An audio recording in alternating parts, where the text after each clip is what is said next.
हरमन हेस का classic novel Siddharth ये सिर्फ एक किताब नहीं है, ये एक सफर है, खुद को खोजने का, सच को पाने का एक आध्यात्मिक सफर। तो चलिए इस यात्रा के गहरे सबक को समझते हैं। मैं स्वयं से सीखना चाहता हूं। सोचिए, कितनी बड़ी बात है ये एक लाइन, बस ये एक लाइन सिद्धार्थ की पूरी यात्रा का सार है। इसका सीधा सा मतलब है, असली ज्ञान गुरुओं या किताबों में नहीं, बल्कि अपने भीतर के अनुभव में छिपा है। तो हमारी कहानी शुरू होती है सिद्धार्थ से, एक ऐसा नौजवान जिसके पास सब कुछ था, समझ, सम्मान, प्यार, लेकिन इन सब के बावजूद उसके अंदर एक अजीब सी बेचैनी थी, एक खालीपन था जिसे कोई नहीं भर पा रहा था। अब जरा सोचिए, एक ऐसा इंसान जो अपने आसपास हर किसी के लिए खुशी की वजह है, पिता के लिए गर्व, माँ के लिए सुकून और दोस्त गोविंद के लिए तो वो प्रेरणा था। लेकिन जिस इंसान से सबको इतनी खुशी मिल रही थी, वही अंदर से एकदम खाली था। उसके मन में एक ऐसी प्यास थी जो ये बाहरी दुनिया बुझा ही नहीं पा रही थी। सिद्धार्थ को ये एहसास होने लगता है कि ये जो बड़ों का ज्ञान है, ये पूजा पाठ, यहाँ तक कि परिवार का प्यार भी, ये सब उसकी आत्मा की प्यास नहीं बुझा सकते। ये सब बाहरी चीजें थीं। उसे समझ आ गया था कि असली जवाब कहीं और, किसी गहरे अनुभव में छिपा हुआ है। और बस इसी जवाब की तलाश में सिद्धार्थ अपना घर छोड़ देता है। उसका पहला पड़ाव होता है श्रमणों के साथ, वो तपस्वी जो शरीर को कष्ट देकर आत्मज्ञान पाना चाहते थे। इसके बाद वो बुद्ध की शिक्षाओं में जवाब ढूंढने की कोशिश करता है। ये दो रास्ते एक दूसरे से बिल्कुल अलग थे। एक तरफ था खुद को भूखा प्यासा रखकर शरीर को तपाकर सच जानने का रास्ता, और दूसरी तरफ था बुद्ध का ज्ञान जो तर्क और समझ से दुनिया को देखने की बात करता था। सिद्धार्थ इन दोनों ही रास्तों पर चल के दिखता है। बुद्ध की बातों में बहुत गहराई थी और सिद्धार्थ उनका बहुत सम्मान करता था, पर यहीं उसे अपनी जिंदगी का सबसे बड़ा सबक मिला। कोई और आपको रास्ता दिखा सकता है, पर उस पर चलकर मंजिल तक खुद पहुंचना होता है। ज्ञान तो कोई भी दे सकता है, पर असली समझ, प्रज्ञा, वो सिर्फ अपने अनुभव से आती है। तो जब तपस्या और सिद्धांतों से कोई जवाब नहीं मिला, सिद्धार्थ ने एक बहुत ही बड़ा फैसला लिया। उसने तय किया कि अब कोई गुरु नहीं, बल्कि ये दुनिया ही उसकी गुरु बनेगी। वो जिंदगी के उन सभी रसों को चखने निकल पड़ता है जिन्हें उसने कभी छोड़ दिया था।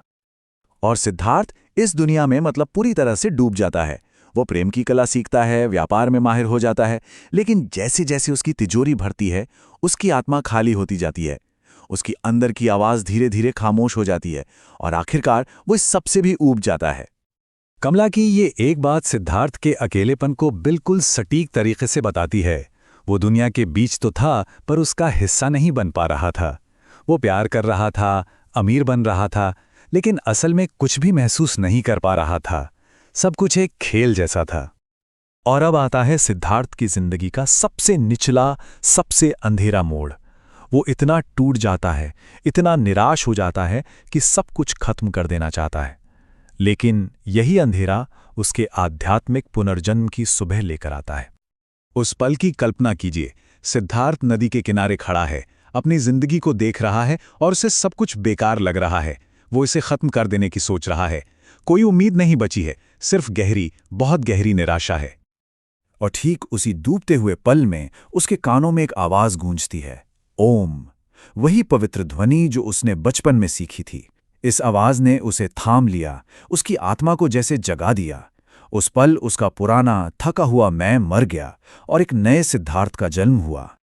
इस घटना के बाद सिद्धार्थ की जिंदगी पूरी तरह बदल जाती है। वो ज्ञानी, वो व्यापारी अब एक साधारण नाविक बन जाता है।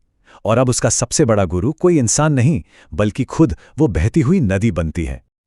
नदी सिद्धार्थ को सबसे गहरा सबक सिखाती है कि समय बस एक भ्रम है।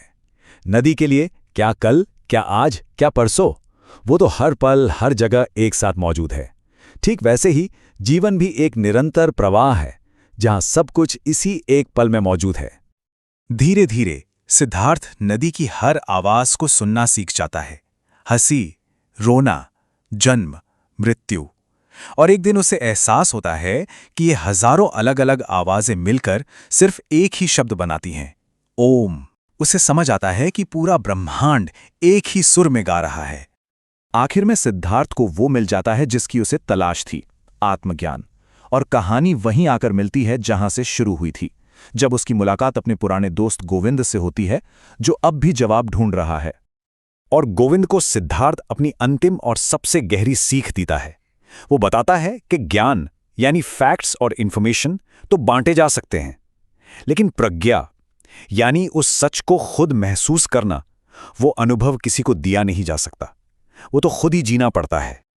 अपनी बात समझाने के लिए सिद्धार्थ एक साधारण सा पत्थर उठाता है और कहता है, यह पत्थर सिर्फ पत्थर नहीं, यह जानवर भी है, भगवान भी है। मैं इससे प्यार करता हूं क्योंकि यह जो है, जैसा है, उसमें ही संपूर्ण है।